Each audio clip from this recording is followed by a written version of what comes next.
Vamos agora com o nosso despertar espiritual com Bernardo Pranavananda. Bernardo, boa tarde, seja bem-vindo ao nosso programa, tudo bem? Boa tarde, Caliel. Muito obrigado, viu? Imagina. Obrigado pela oportunidade. A honra é nossa. Você está na Índia ainda, né? Estou na Índia, norte da Índia. Agora são 5h29. Que horas são aí na Índia?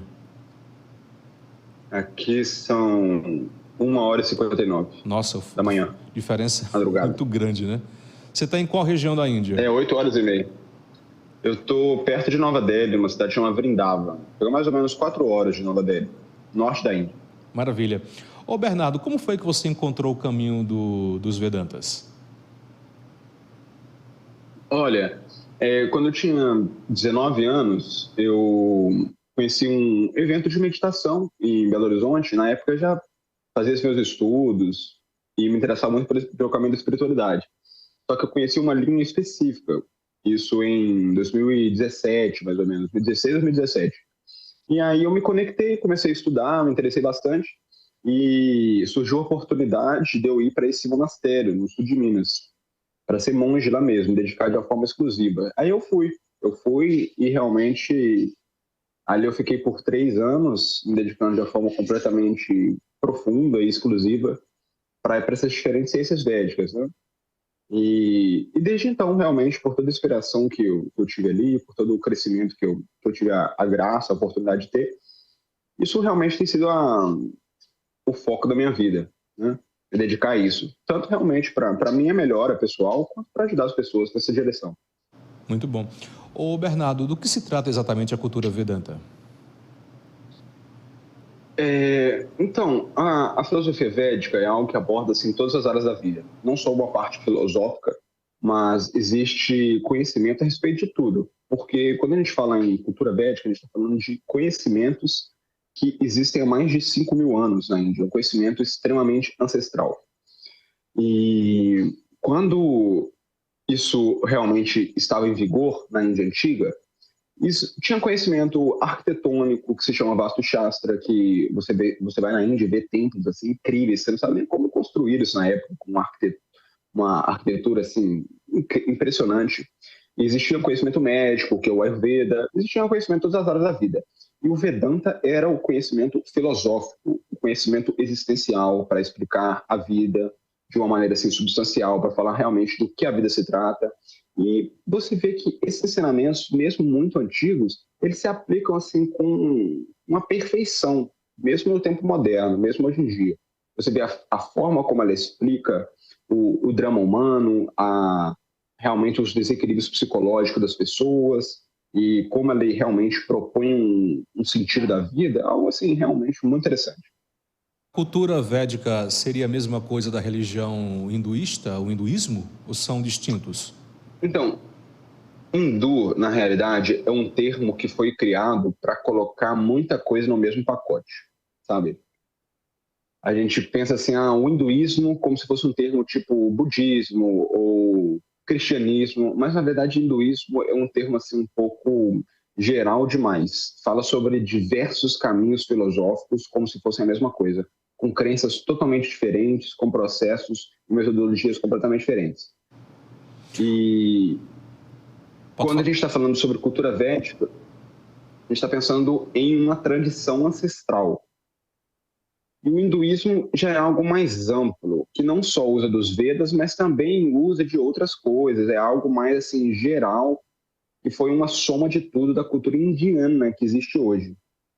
Quando a gente fala em cultura védica, é diferente de cultura indiana, porque a cultura indiana já é uma soma de toda a história da Índia nos últimos anos. Só que a cultura védica é um conhecimento ancestral de 5.000 anos que hoje já se mistura com outras influências para existir a cultura indiana, como influências muçulmanas, influências ocidentais, etc. Você foi iniciado nos ritos védicos, você foi iniciado aqui no Brasil ou você teve que ir para a Índia para fazer esse processo iniciático? Não, eu fui iniciado no Brasil. Essas iniciações são parecidas com a que acontece, por exemplo, no budismo e em outras religiões que são típicas aqui do Brasil? É tipo um batismo, seria isso? É tipo um batismo, nesse sentido.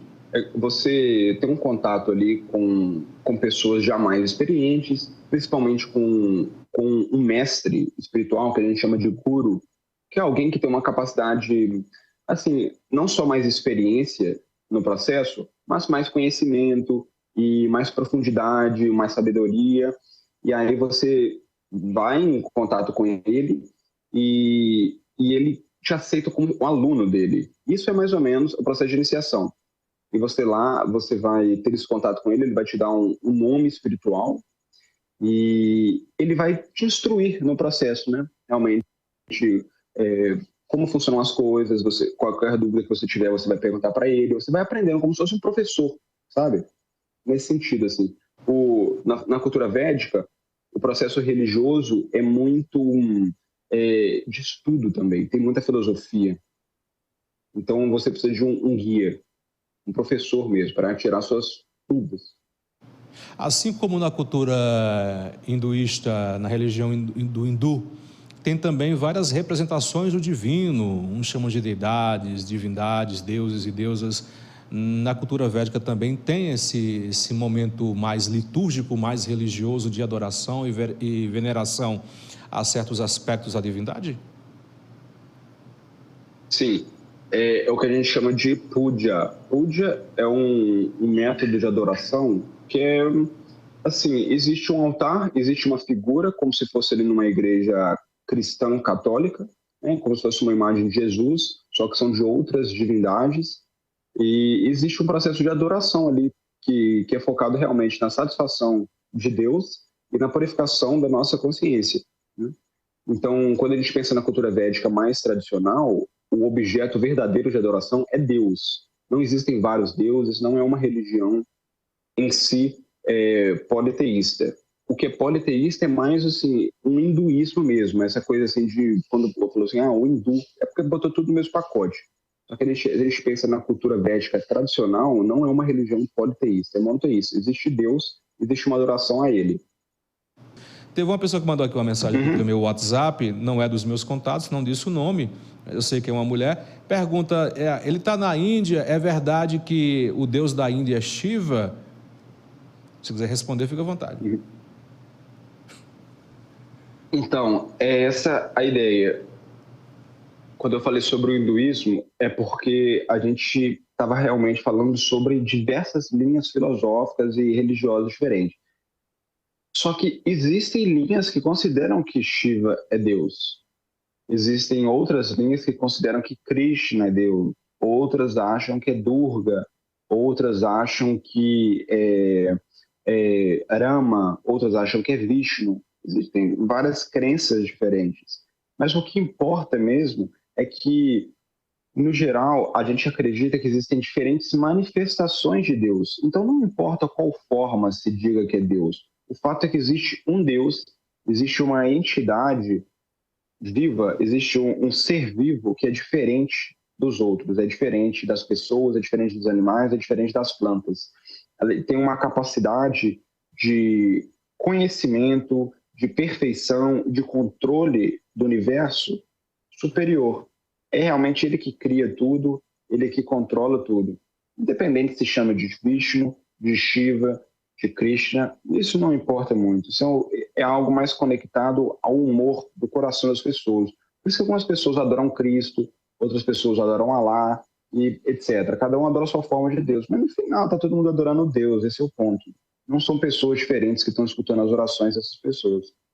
Bernardo Pranavananda, querido, obrigado, um forte abraço e boa sorte aí na Índia. Você retorna quando para o Brasil? Eu acho que em junho do ano que vem, provavelmente, estou voltando ao Brasil.